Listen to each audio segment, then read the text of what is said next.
Benny Behanan manifesto കമ്മിറ്റിയുടെ ചെയർമാനാണ്.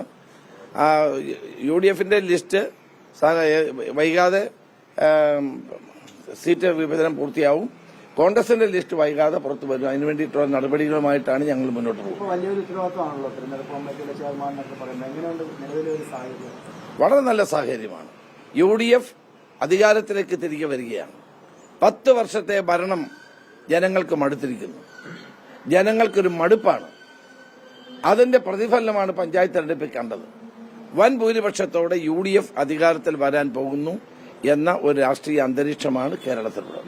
ഈ പൊതുയുഗ യാത്രയിലൊക്കെ ഭാഗമായിട്ട് വലിയ രീതിയിലുള്ള സഹകരണം കോൺഗ്രസിനുള്ളിൽ ഉണ്ടായെന്ന് നേതാക്കൾ പറയുമ്പോഴും കോഴിക്കോട്ടേക്ക് യാത്ര നടന്നപ്പോഴുണ്ടായ സ്ഥിതി നമ്മൾ കണ്ടതാണ്. സ്റ്റേജ് ഷാഫിയും VD സതീശനും തമ്മിലുണ്ട്, അല്ലെങ്കിൽ ഷാഫി അതിലൊരു ചെറിയ സംഘർഷാവസ്ഥയിലേക്കൊക്കെ പോകുന്ന രീതിയിലുള്ള ചർച്ചകൾ മാധ്യമങ്ങളിലടക്കം ദൃശ്യങ്ങളടക്കം വന്നാണ്. അപ്പൊ ഈ പണ്ടത്തെ ലൈനിൽ തന്നെയാണ് സെമി കേഡർ എന്ന് പറയുമ്പോൾ ഇപ്പോഴും കോൺഗ്രസ് ഉള്ളതെന്നാണ് വിമർശനം. അങ്ങനെ ഒരു തർക്കം അവിടെ ഉണ്ടായിട്ടില്ല. ഇന്നലെ അതെല്ലാം പ്രതിപക്ഷ നേതാവ് വിശദീകരിച്ചിട്ടുണ്ട്. അവിടെ ഒരു ഞങ്ങളുടെ അവിടെ ഒരു തർക്കമില്ല എന്നുള്ളത് വാസ്തവമാണ്. കാരണം എന്താ, അവിടെ ഷാഫി തന്നെ പറഞ്ഞു പ്രസംഗിക്കുന്നില്ല എന്ന് പറഞ്ഞു. പിന്നെയാണ് പ്രതിപക്ഷ നേതാവ് പ്രസംഗിച്ചത്. അതിനുശേഷം പിന്നെ ഷാഫി പ്രസംഗിക്കുകയും ചെയ്തു. ഒരു തർക്കവും ഇല്ലാത്തൊന്നും. പിന്നെ മാധ്യമങ്ങളിൽ ആ വാർത്ത വന്ന് അവിടെ തിക്കും തിരക്കും ഉണ്ടായതിന്റെ പേരിലാണ് ആ വാർത്ത വന്നത്. അപ്പൊ അങ്ങനെ യാതൊരു പ്രശ്നം. ഇന്നലെ ഞാൻ കോഴിക്കോട് മുതലക്കുളം മൈതാനിലെ സമാപന സമ്മേളനം ഞാൻ ഉദ്ഘാടനം ചെയ്തേ. CPK കുഞ്ഞാലിക്കുട്ടി ഉണ്ടായിരുന്നു മുഖ്യപ്രഭാഷകനായി.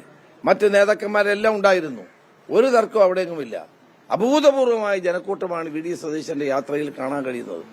അത് കേരളത്തിലെ ജനവികാരത്തിന്റെ പ്രതിഫലനമാണ്.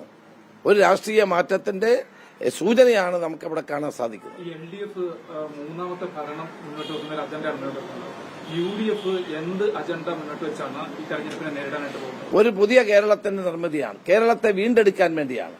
എല്ലാ മേഖലകളിലും കേരളത്തിൽ തകർന്നിരിക്കുന്ന കേരളത്തെ വീണ്ടെടുക്കുക.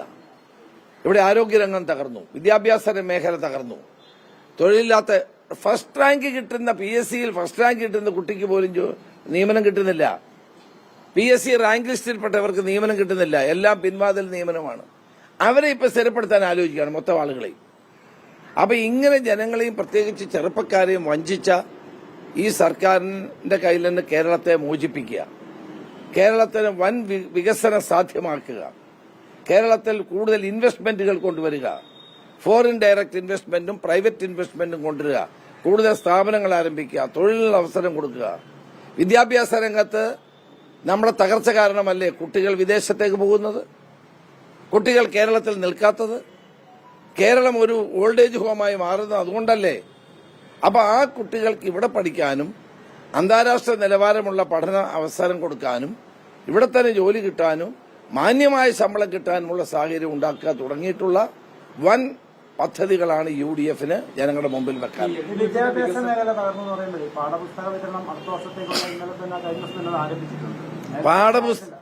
അടുത്ത ക്ലാസ്സിലേക്ക് ജയിച്ചോ ഇല്ലയോ എന്നറിയാതെയാണ് പാഠപുസ്തകം കൊടുത്തുകൊണ്ടിരിക്കുന്നത്.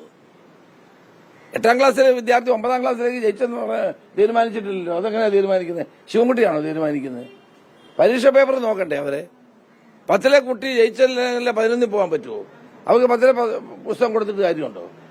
എന്തെല്ലാം തുഗ്ലക്ക് പരിഷ്കാരങ്ങളാണ്. ഇനി മനസ്സിലാവുന്നില്ല. ആളുകളെ ബോധ്യപ്പെടുത്താണ് ഞങ്ങൾ പുസ്തകം നേരത്തെ അടിച്ചെന്ന്. പുസ്തകം ടെക്സ്റ്റ് ബുക്ക് പ്രിന്റ് നമ്മുടെ തൃക്കാക്കര ഒരു പ്രസ്സുണ്ട്, അവിടെ അടിക്കുന്നതാണ്. അതെന്തോ വലിയ ഭരണ നേട്ടമാണോ? കേരളത്തിൽ നേരത്തെ പുസ്തകം കൊടുത്തിട്ടില്ലേ? ആദ്യമായിട്ടാണ് പുസ്തകം കൊടുക്കുക. പണ്ടൊക്കെ എഴുത്തോലയിലായിരുന്നു കുട്ടികൾ പഠിച്ചുകൊണ്ടിരുന്നത്.